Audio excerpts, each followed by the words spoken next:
अस्सलाम अलैकुम। अगस्त में अमेरिका के साथ चीन का तिजारती सरप्लस कम होकर 36.77 बिलियन डॉलर रह गया। बीजिंग राइटर्स बुध को कस्टम के आदाद और शुमार की बुनियाद पर राइटर्स के हिसाब किताब के मुताबिक चीन का अमेरिका के साथ तिजारती सरप्लस अगस्त में कम होकर 36.77 बिलियन डॉलर रह गया, जो जुलाई में 41.5 बिलियन डॉलर था। बीजिंग 7 सितंबर राइटर्स चीन की बरामदात और दरामदात ने अगस्त में रफ्तार खो दी, जिसमें नमू की पेशगोई नुमाया तौर पर गायब रही, क्योंकि बढ़ती हुई अफरात-ज़र ने बैरून मुल्क तलब को मफलूज कर दिया और ताज़ा की रोकथाम और गर्मी की लहरों ने पैदावार में खलल डाला, जिससे मुतज़लज़ल मईशत के लिए मनफी खतरात को बहाल किया गया।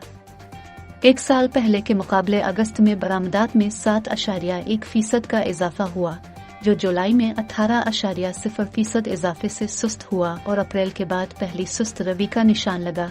सरकारी अदाद शुमार ने बुध को दिखाया तज्जियाकारों की 12.8% इजाफे की तवक्कुआत से बहुत कम।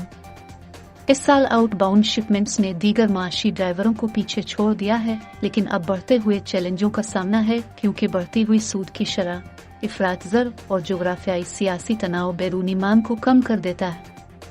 अगस्त के मायूस कुन तिजारती आदाद और शुमार ने आलमी मालियाती मंडियों को हिलाकर रख दिया, जो पहले ही बढ़ते हुए डॉलर और अमरीकी शरह सूद के बहुत ज्यादा होने के इम्कानात के नीचे दब रही है। ऐसा लगता है कि बरामदात में नरमी तवक्को से पहले पहुंच गई है।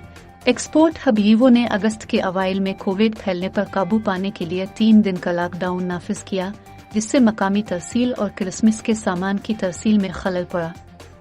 कस्टम के आदाद शुमार की बुनियाद पर राइटर्स के हिसाबात के मुताबिक वसीतर रुझान को आगे बढ़ाते हुए आटो बरामदात अगस्त में मजबूत रही, जो एक साल पहले के मुकाबले में 47% बढ़ गई।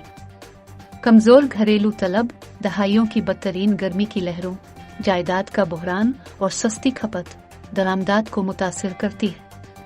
दरामदात और बरामदात दोनों में 4 माह के दौरान सबसे कम रफ्तार से इजाफा हुआ।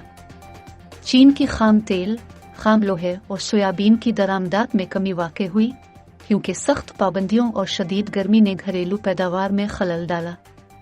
ताहम बेकिंग का दर्जा हरारत इस साल कोयले की दरामदात में सबसे तेजी से इजाफे का बाइस बना, क्योंकि बिजली पैदा करने वालों ने बिजली की बढ़ती हुई तलब को पूरा करने के लिए इजाफी ईंधन के लिए हंगामा किया। इससे जुलाई में रिकॉर्ड 101.26 बिलियन डॉलर के सरप्लस के मुकाबले में 79.39 बिलियन डॉलर का तिजारती सरप्लस रह गया, जो मई के बाद सबसे कम है, जब शंघाई लॉकडाउन से उभर रहा था। चीनी पॉलिसी साजों ने इस हफ्ते परचम बरदार मईशत को आगे बढ़ाने के लिए उजलत के एक नए एहसास का इशारा देते हुए कहा कि तिमाही में कार्रवाई अहम थी, क्योंकि आदाद और शुमार इक्तिसादी रफ्तार के मजीद नुकसान की तरफ इशारा करते हैं। मरकजी बैंक ने पीर को कहा कि वो गैर मुल्की ज़र मुबादला के ज़खायर की मिकदार को कम करेगा, जो मालियाती इदारों को रखना चाहिए। इस इक़दाम का मकसद युआन की हालिया कमी को कम करना है। बशुक्रिया राइटर्स।